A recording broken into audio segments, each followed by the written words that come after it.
everyone, and thank you so much for joining me for this week's edition of Just Ask Jane. This week is all about Astral Traveling Souls, and I'm so pumped about this week's vlog because this is a subject that I so can relate to. Now, Debbie Ranger, thank you so much for this week's question, and Debbie writes, "Hi Jay, I'm wondering what your thoughts are on astral travel.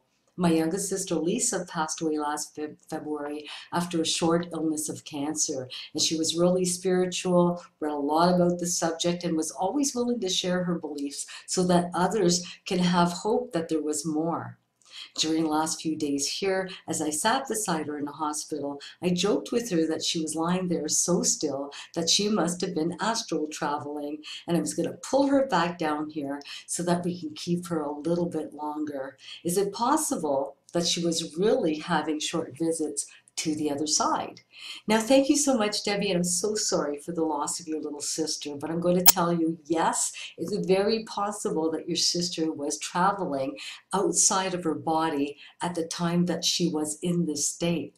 Now, I do believe that my mother had the very same experience about 3 to 4 days before she passed, because I felt a lot of energy around her and a lot of spirits coming through. Her father was there, her mother was there, her sisters were there, but I do feel at the time that my mother had left her body. It's almost like I couldn't feel her essence there, although she was still breathing and her heart was still beating. I really didn't feel her there.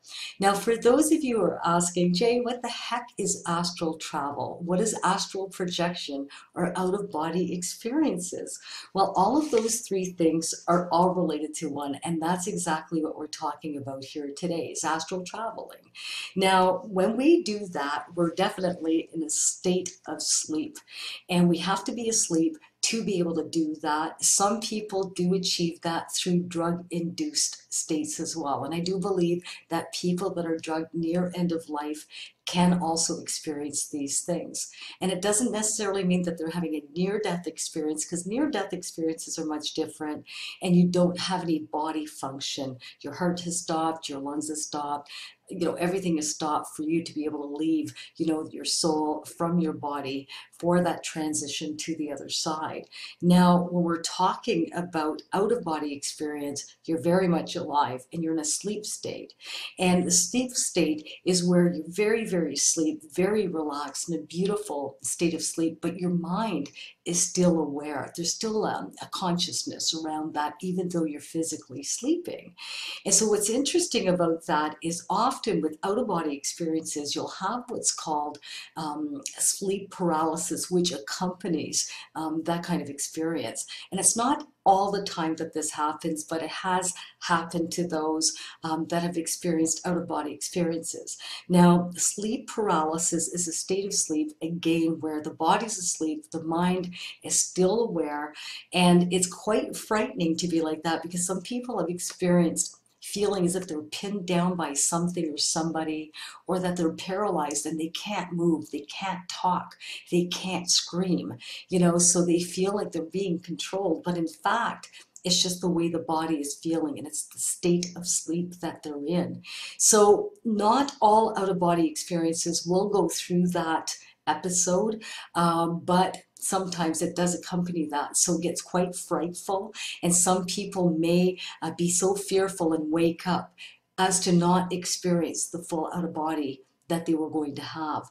Now, if you do happen to have an out-of-body, there are certain things that are very factual with these types of experiences.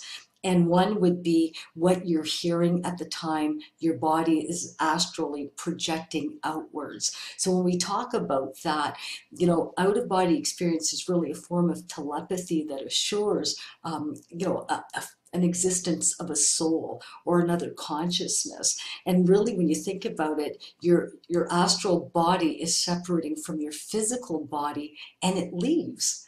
Now, where does that go? Let me tell you, all over the place. It could visit other planes. It could visit other astral beings. Some people say that we connect with our angels or our spirits, spirit guides this way. Some people actually feel that sometimes we can actually be connecting with angels or demons. Now, it all depends on the cultural belief, and it all really depends on what your, religious beliefs are.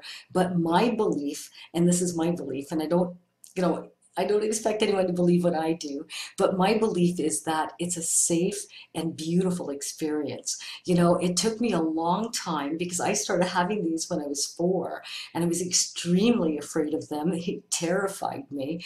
And once I started understanding what they were, and once I understood what sleep paralysis was, I was able to talk my way out of that fear and go through the entire experience of separating myself. And I'm going to tell you, it was an amazing experience, and it was something that I craved more of. Now, if you've ever had an out-of-body experience, trust me, you will be fully aware that you are having this experience. You are not second-guessing this experience whatsoever. And if you are having this out-of-body experience, you will absolutely enjoy it. It's beautiful. It's like freeing. It's like visiting the other side, and being aware of that and just wanting to taste more of that. Now, I understood at that time, and I started talking to my mother about these things, and I understood at the time that if I meditated, that I could achieve this type of result and have another out-of-body experience. So guess who was in the books trying to learn meditation as quickly as possible? So I started meditating quite young. I was in my teens.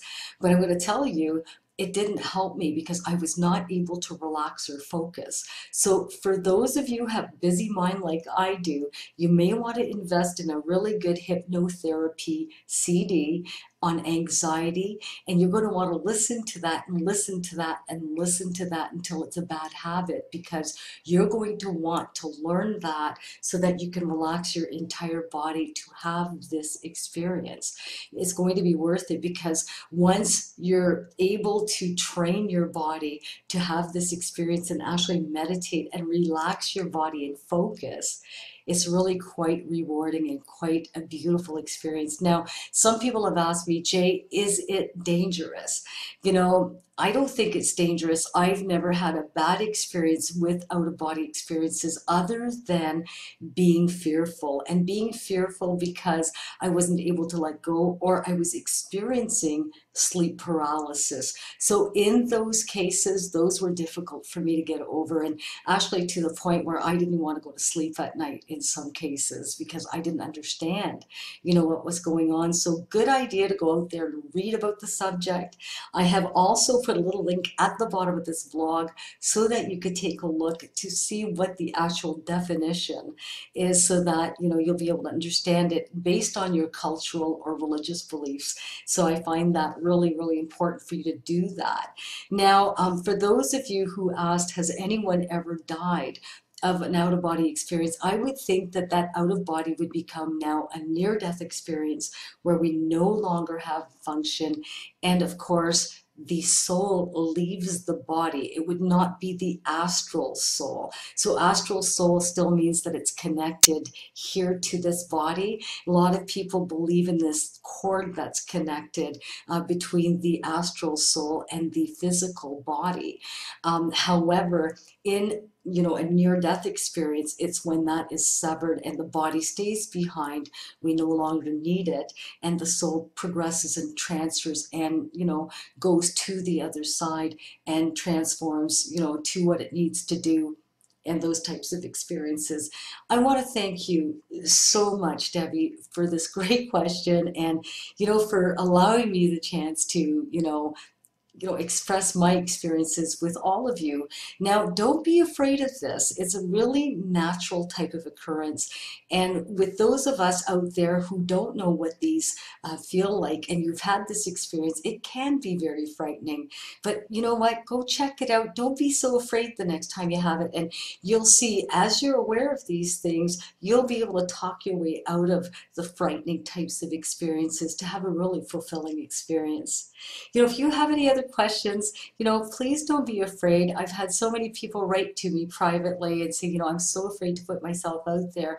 But don't be afraid to ask these questions. If you have a burning desire to know something, go ahead and just ask Jay. Have a great week, and until next week, I love you guys all so much. Bye-bye.